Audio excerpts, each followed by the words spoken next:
40대로 보이는 남성이 스마트폰을 보는가 싶더니 계단에서 내려와 어디론가 향합니다. 잠시 후 여성 보행자의 어깨를 강하게 부딪히고 팔꿈치로 밀어 여성을 넘어뜨립니다. 남성은 곧바로 도주합니다. 한참을 뛰더니 쫓아오는 사람이 없자 느긋하게 걷기도 합니다. 여성은 엉덩이 뼈가 골절돼 전치 4주의 진단을 받았습니다. 앉을 수가 없으니까 일을 할 수가 없어요. 그리고 잠도 못 자요. 부러진 거니까 일상이 파괴된 것 같아요. 여성은 가해 남성과는 전혀 알지 못하는 사이였습니다. 사건 현장은 시외버스 터미널 입구입니다. 당시 타 지역에서 온 막차가 도착해 거리에는 시민 여러 명이 있었지만 남성은 아랑곳하지 않고 범행을 저질렀습니다. 여성은 또 다른 피해자가 발생할 수도 있다며 곧바로 경찰에 신고했습니다. 경찰은 남성이 고의로 여성의 어깨를 쳐서 넘어뜨린 것으로 보고 남성의 뒤를 쫓고 있습니다. 피해도 크고 일반적으로 부딪혔으면 도망가지는 않죠. 연이은 묻지마 범죄로 시민들의 불안과 두려움이 커지고 있습니다. 한 남성이 도로 한복판에서 느닷없이 골프채를 휘두릅니다. 특별한 이유도 없이 지나가는 오토바이를 공격한 겁니다. 인도에 있던 가해 남성은 갑자기 도로로 들어와 골프채로 오토바이를 내리쳤습니다. 남성은 범행 후 떨어뜨린 골프채를 주워들고 아무런 조치도 없이 태연하게 현장을 떠났습니다. 6년 동안 배달 일을 했던 박모 씨에겐 마른 하늘의 날벼락 같은 일이었습니다.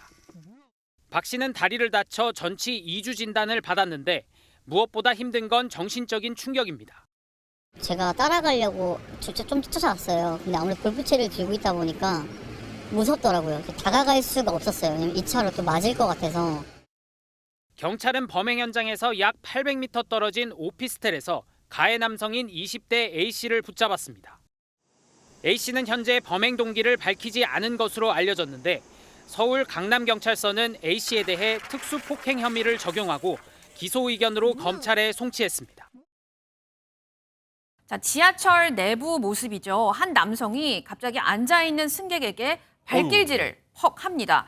심지어 여기다가 공중부양하듯이 손잡이를 양손으로 잡더니 앉아있는 학생에게 또 발길질을 하는데요. 주변에 있던 학생들이 말려보려고 했지만 이 남성이 다시 학생에게 달려들었다고 합니다. 이게 지난 9일 밤 11시 40분쯤 인천 2호선 지하철 안에서 발생한 일입니다. 이 피해 중학생들은 시험 기간 친구들과 늦은 밤까지 공부를 하다가 지하철을 탔는데 갑자기 이 가해 남성이 시비를 걸기 시작했다고 해요. 그래서 이 학생들은 당시 가해 남성이 많이 취한 것 같아서 일부러 못 본 척을 했는데 갑자기 욕설을 하면서 폭행을 했다고 합니다. 네. 이후 지하철을 타고 이 남성이 그대로 어이구, 예. 도주했는데요. 결국에는 경찰에 붙잡혔습니다.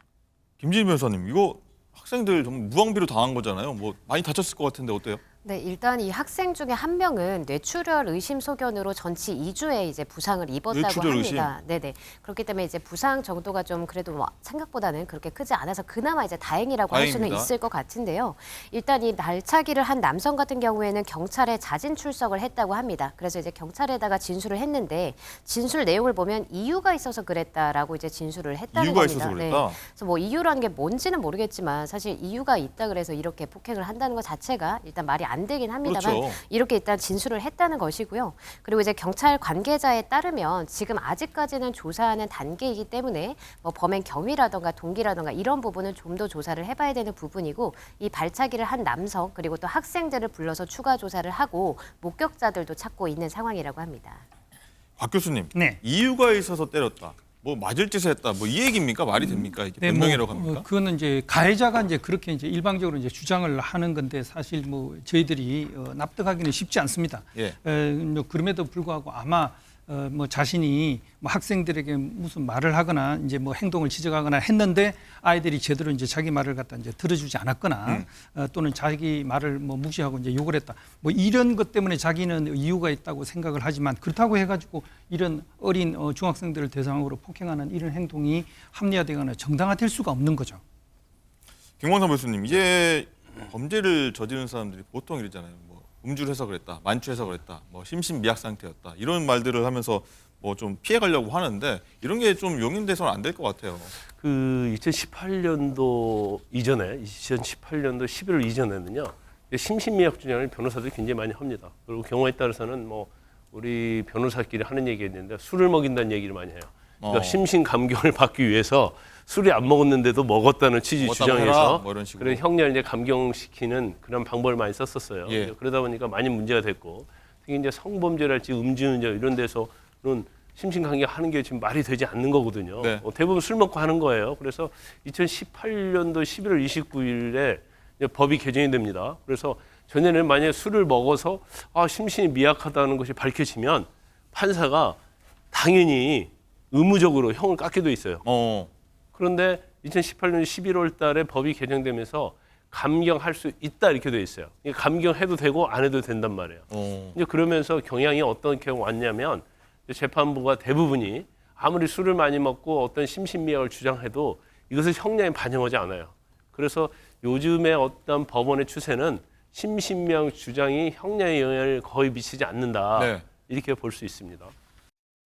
한 남성이 여성을 쓰러뜨리고 둔기와 주먹으로 마구 때립니다. 남성은 여성이 메고 있던 가방끈으로 목을 조르기까지 합니다. 여성은 벗어나려고 안간힘을 써보지만 남성의 폭행은 멈추지 않습니다. 경찰차가 지나가지만 차에 막혀 발견하지 못하고 이를 본 시민 일부는 그냥 지나칩니다. 피해 여성은 10대 여학생이었습니다. 가해 남성과는 전혀 알지 못하는 사이였습니다. 사건 현장입니다. 남성은 이 도로 옆길에서 8분 동안 여학생을 무차별 폭행했습니다. 남성의 폭행은 지나가던 시민이 제지하면서 멈췄고 신고를 받고 출동한 경찰에 현행범으로 체포됐습니다. 당시 남성은 음주 상태는 아닌 것으로 확인됐습니다. 남성의 범행 동기는 더 황당합니다. 통화를 하고 있었나 봐요, 학생이. 그게 자기한테 한 말인 줄 알고 그랬다는 식으로 얘기를 해요. 여학생은 곧바로 병원으로 옮겨졌는데 다행히 생명에는 지장이 없는 것으로 알려졌습니다. 연이은 묻지마 범죄에 시민들은 불안합니다. 이러한 사태가 해도 이 정도 형량밖에 안 된다는 것을 인지하니까 계속해서 일어난다고 생각을 하거든요. 경찰은 50대 최 모 씨에 대해 살인미수 혐의를 적용해 구속하고 정확한 범행 동기를 조사하고 있습니다.